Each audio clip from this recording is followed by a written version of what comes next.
Hi అండి, అందరికీ నమస్కారం. ఈరోజు సీక్రెట్ ఆఫ్ సక్సెస్తో మీ ముందుకు వచ్చాను. అదేంటంటే జీవితంలో కష్టాలు వచ్చినప్పుడు పరిష్కార మార్గంగా మాత్రమే ముందుకు వెళ్ళాలి. ఎందుకంటే మనం వేసే ప్రతి అడుగు ప్రతి చోట కష్టాల మూట ఉంటుంది. అది మనల్ని భయపెట్టడానికి కానే కాదు, ఎలా బ్రతకాలో నేర్పించడానికే వస్తాయి అలాంటి కష్టాలు. అందుకే సంపాదన వచ్చినప్పుడు పొంగిపోకూడదు, కష్టాలు వచ్చినప్పుడు కృంగిపోకూడదు, ఆత్మ ధైర్యంతో బతకాలి. అప్పుడే నీ విజయానికి నీవు మూల మంత్రంగా మారుతావు. నీవు ఎంత పాజిటివ్గా ఉంటే అంత ముందుకు వెళ్తావు. నువ్వు ఎంత నెగిటివ్గా, నువ్వు ఎంత డౌన్ఫాల్గా ఆలోచిస్తే అంత వెనక్కి వెళ్ళిపోతావు.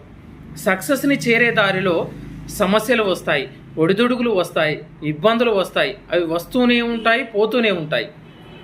తిక్కన్న గారు చెప్పినట్టు నేను మెల్లగా నడిచినా వెనుకడుగు వేయను.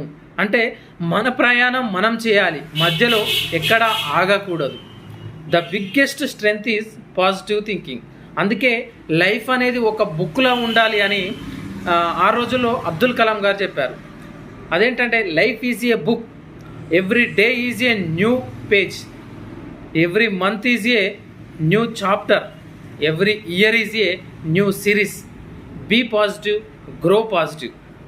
Thank you and thank you so much.